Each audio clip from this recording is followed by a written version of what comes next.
Welcome back and moving on to our first segment for today. And moving on to check out together, we have Prime Minister Mustafa Madbouli, who emphasized the importance of the Gulf security and Egypt's keenness to provide more opportunities for investment for the public sector for more economic growth. And of course, this was emphasized in a conference in Riyadh, and the speech was delivered on the behalf of President Abdel Fattah el-Sisi. Well, over the phone we have Ambassador Medhat Miligy, former Assistant Foreign Minister. Hello. Good morning. Good morning, Mr. Ambassador. So first of all, let's shed the light on the significance of this important meeting. Well, this is the 8th edition, as you know, of the Future Investment Initiative. And Saudi Arabia is planning to make itself a hub for investments in its own region. And I think that one of the most significant declarations made is that Saudi Arabia wants, although it's reaching approximately 30% of the investment is foreign investment, it's planning to actually downgrade this to only between 18 to 20%, which means that they want internal investment instead of external investment in the kingdom. And of course, this is different from other vision. For instance, our vision is different. I mean, we are seeking to have and to attract more foreign investment into Egypt as an opposite direction of Saudi Arabia. But at the same time, one of the most important things is the number of investors who are coming to check the market, and what will enable us in Egypt to expose the projects we have in Egypt and how we can attract them after the reforms that we've done to the Egyptian economy and making it more suitable for foreign investors in the country. Mr. Ambassador, from your point of view, what further policies can be adopted to attract these investments to address here in Egypt? Well, the most important step is what we started already doing, which is we paved the way already for any investment, whether we are talking about local investment or external investment. The most important thing is the reforms that we have undertaken for the last few years, and now it's the time to start seeing some fruits of this policy. I think this is the most important thing. We have prepared the infrastructure of investment. We have projects that are ready. We are already attracting investors such as our partners in the European Union. We have received in Egypt the Crown Prince, Mohammed bin Salman, also talked about possible investments or further investments in Egypt. We just received President Tebboune of Algeria to attract also investment in the field of energy and other fields as well. I mean, Egypt has prepared itself for such a step. And our high representation in this forum in Saudi Arabia is a continuation of the Egyptian policy of attracting more and more investment in Egypt after the reforms, as I said, it has undertaken. Mr. Ambassador, as we know that we are, of course, adopting, and the same with Saudi Arabia, moving on with our vision for 2030 and keeping in mind the sustainability. And this is very much clear in all of the projects that we are thinking of, we are opening for, and attracting more investments. How do you see this? How far was this tackled in this meeting? This, as I just said, when the president of Algeria was visiting Egypt, this was the main topic that we spoke about, which is to invest in the field of energy, especially renewable energy and green energy. As you know, Egypt is proud to become the leading company in this field by 2030, which we hope that we can achieve, very soon.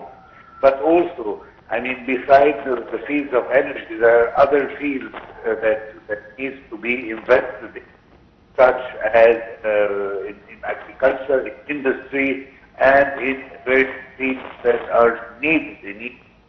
But most of them, and this is the most important thing, is sustainable projects, long-term projects. This is what we are looking for, and this is why we went there, and the forum that Saudi Arabia is hosting right now, it's very similar to the World Economic Forum known as Davos, and we participate also every year in order to see new horizons for attracting investment to Egypt.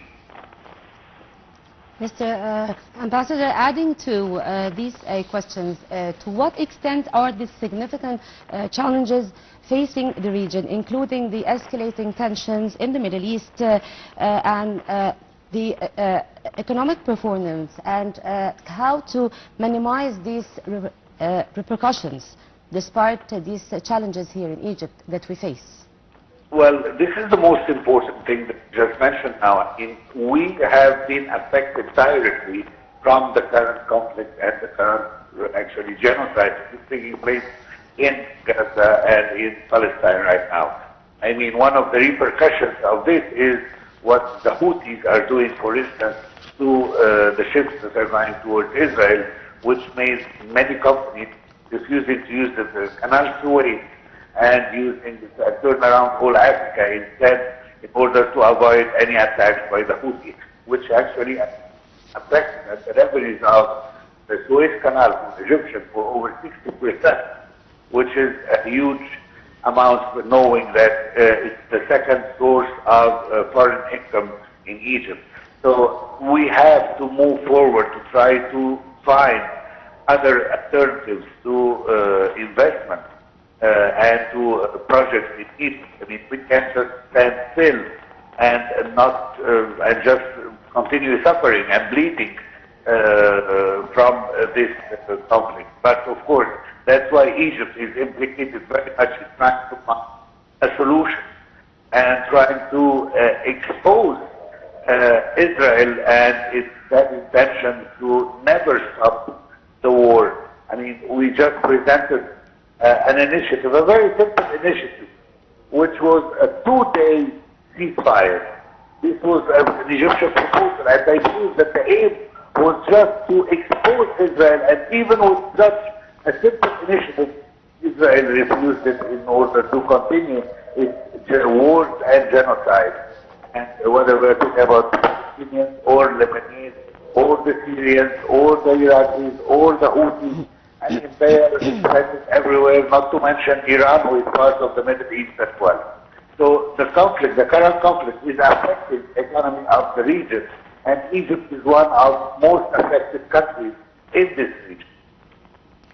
Well, Mr. Ambassador, whenever we talk about such mega projects to be adopted, usually all the mega projects are affiliated with the feeding projects, and this attracts more youth to join. And definitely we can see, because as we can see, the Egyptian leadership now is very keen to have the youth participating in all of the projects taking place and putting them in some decision-making positions.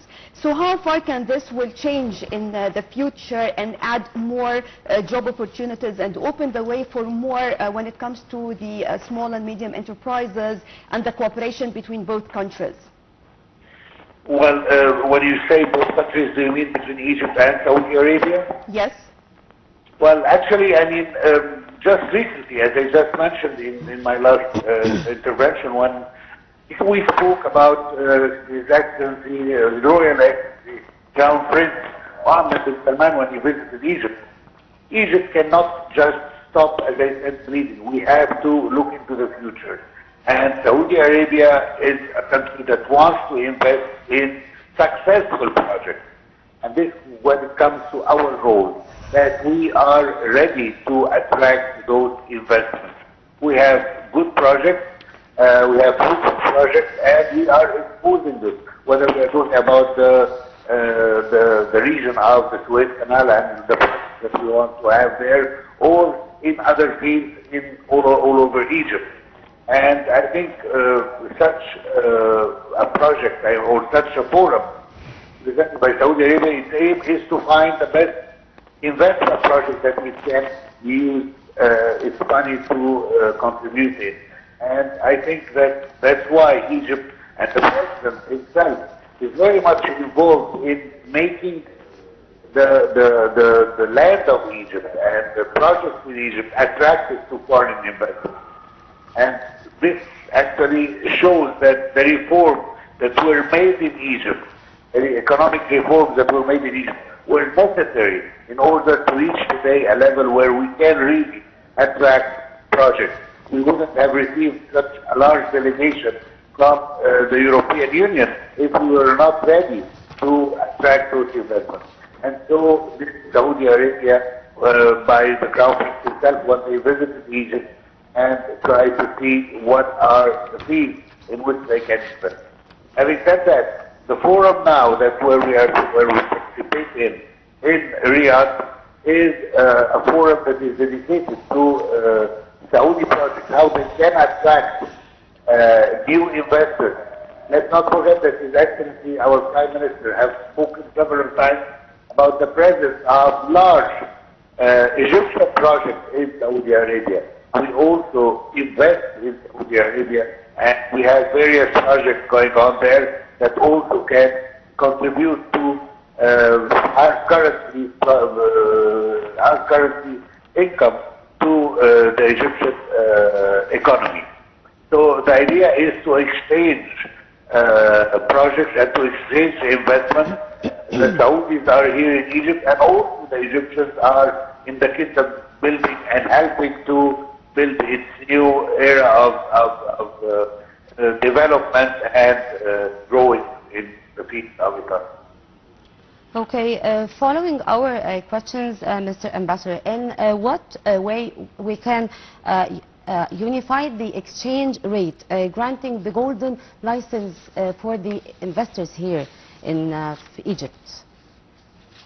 Well, actually, the idea is to have, the Prime Minister has spoken about several incitements for investment in Egypt, among which there are several tax reductions and several facilities and economic incitements in order to attract the investors, whether we are talking about Saudis or others.